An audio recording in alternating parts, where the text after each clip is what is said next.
Imagine you are standing on the surface of a planet that has existed for 4 billion years. The sky above you is dark and ancient, and hanging there, enormous, beautiful, impossibly close, is your moon. It fills half the horizon.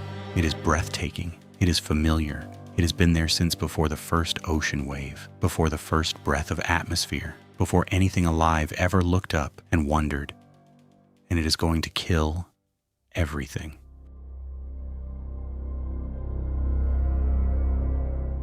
From a distance, moons look peaceful, passive.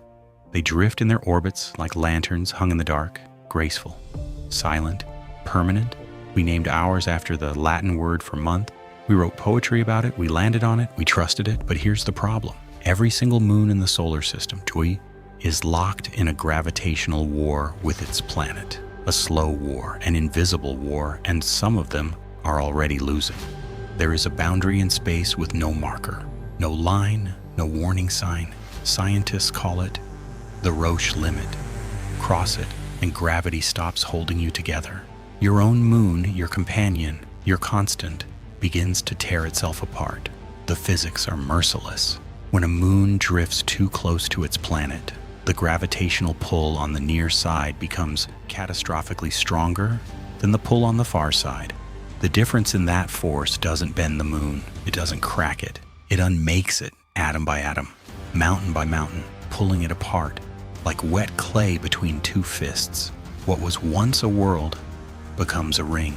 Saturn's rings aren't ancient decorations. They are graves. They are what moons look like after their planet is finished with them. But it gets worse. You think rock is permanent. You think stone is safety, but tidal forces laugh at rock. The same gravitational kneading that keeps Io, one of Jupiter's moons, geologically active, is actually destroying it from the inside. Io doesn't have volcanoes because it's naturally volcanic. Io has volcanoes because Jupiter is squeezing it over and over like a stress ball, the size of a world. The heat generated by that squeezing is so extreme that Io's surface is constantly resurfacing itself. Nothing survives on it. No crater lasts more than a few centuries. The entire moon is being recycled by its planet's hunger. And this is where things change, because Io is spiraling, slowly, inevitably, toward the Roche Limit. Now look at Neptune, cold, blue, distant, the solar system's forgotten giant. Its largest moon, the Triton, orbits backwards against the spin of its planet. That single fact is a death sentence written in orbital mechanics. Every moon that orbits backward loses energy over time. Friction from Neptune's gravitational field bleeds Triton's momentum away, imperceptibly, relentlessly. Scientists have calculated the result with cold precision. In approximately 3.6 billion years, Triton will cross the Roche Limit. It will shatter. Neptune will wear its moon as a ring of debris wider than anything in the solar system. But that's not even the worst part. Before it shatters, in the final millions of years of its approach, the tidal forces will become strong enough to trigger catastrophic geological events on Neptune itself. Storms, atmospheric ruptures, a planet convulsing as its own satellite falls toward it, like a guillotine in slow motion. And here is what we don't fully understand.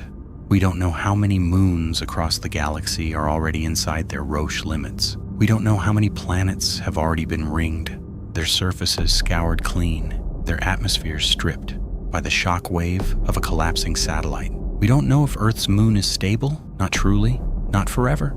The moon is currently drifting away from us, about 3.8 centimeters per year. But tidal dynamics are not guaranteed to be linear. They never were. The universe doesn't build things to last.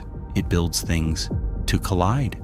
Every orbit is just a collision happening in slow motion, drawn out across billions of years to give the illusion of peace.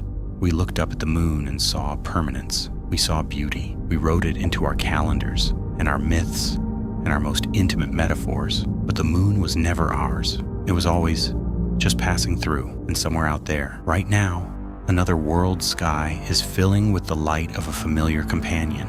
Enormous, beautiful, impossibly close. And it is already falling.